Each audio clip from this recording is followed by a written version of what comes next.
और लाहौर पुलिस की जब आप बात करते हैं तो हम सिंपली ऑपरेशन को बाहर नहीं निकाल सकते। केसों की जो इन्वेस्टिगेशन हो रही है, मैं तो बिल्कुल लाहौर की अगर बात करूंगा तो फिर सारी बात करनी पड़ेगी। अब मुझे बता दें कि कौन सा ऐसा केस है मुनशियात से लेकर कत्ल तक कि जिसके अंदर जो तफ्तीशी है वो पैसे नहीं लेता। कोई एक केस बता दें। बिल्कुल ठीक है ना, वो दोनों तरफ से लेता है, वो मुलजिम से भी लेता है और वो मुद्दई से भी लेता है और उसको हक भी समझता है।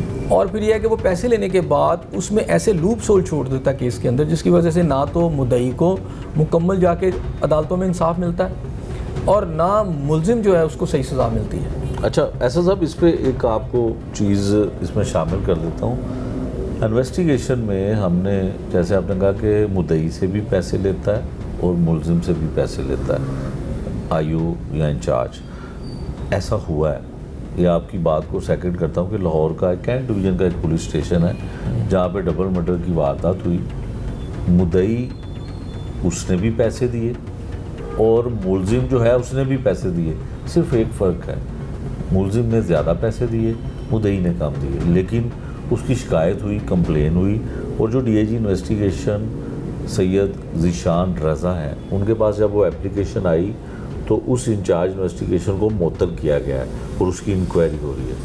अब ये बात तो बिल्कुल तय है कि पुलिस ऐसे केसेस में जो हीनियस क्राइम होते हैं, जैसे कि 302 का कत्ल का, उसमें दोनों पार्टी से, मुद्दई से भी मुलजिम से भी पैसे लेती है। फ़र्क सिर्फ ये होता है कि जो ज़्यादा कसूरवार होता है उससे तो पैसे ज़्यादा ही लिए जाते हैं, लेकिन जिसका कसूर नहीं है, जो मुद्दई है, जिसका प्यारा चला गया, प्यारा मर गया या कत्ल कर दिया गया, वो किस बात के पैसे देता है? वो इस बात के पैसे देता है। पहली बात है, एक तो उसको जेब गर्म करनी पड़ती है। दूसरी, इन्वेस्टिगेशन की कॉस्ट ऑफ इन्वेस्टिगेशन जो है ना, पुलिस मुद्दई से लेती है। अच्छा, ये आज भी जो कॉस्ट ऑफ आपकी जो इन्वेस्टिगेशन है वो इतने थोड़े पैसे हैं कि अब 25,000 रुपया 302 का गालबन है। 302 का कहाँ, आप मुझे बताएं 302 में वो अगर 2 दफ़ा भी जाए कहीं छापा मारने के लिए तो उसके बाद वो 25,000 कहाँ जाएगा। ठीक तो बात। कत्ल का मुल्ज़म है और फिर उसने करना है। तो एक तो ये पूरा सिस्टम आपका इसके अंदर उसकी लूप होल्स भी हैं और करप्शन इंतहा की पहुंची हुई है। अच्छा, थोड़ा सा मैं इसमें बता देता हूँ कि जो आपका इन्वेस्टिगेशन विंग है और जो आपका ये जो ऑपरेशन विंग है, इसमें थोड़ा फ़र्क है। ऑपरेशन विंग में फिर आपको डिसमिसल और सज़ाएँ नज़र आएंगी।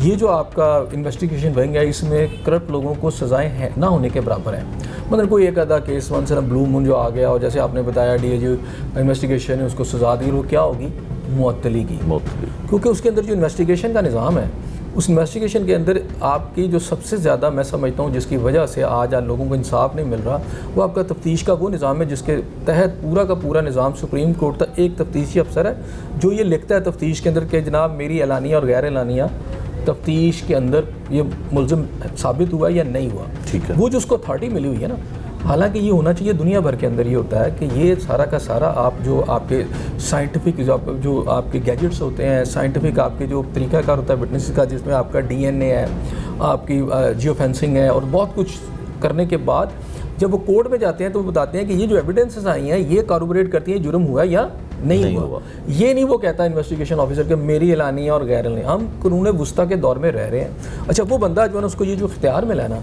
अच्छा उसकी अगर कोई तफ्तीश गलत भी हो गई है तो उसको फिर ये सज़ा नहीं दे पाते।